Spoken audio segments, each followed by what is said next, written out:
Today, the best advice is certainly for patients younger than 65, 70 years of age, autologous transplantation remains the standard.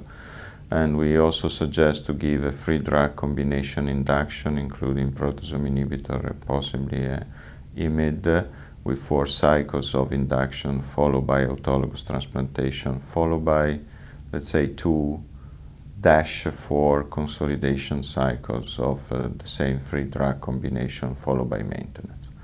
For the non-transplant eligible patient, certainly today the advice is, and for the fit patient, the advice is once again the free drug combination, and the 2 major standard today is proteasome inhibitors plus alkylating agent or proteasome inhibitor plus IMiDs.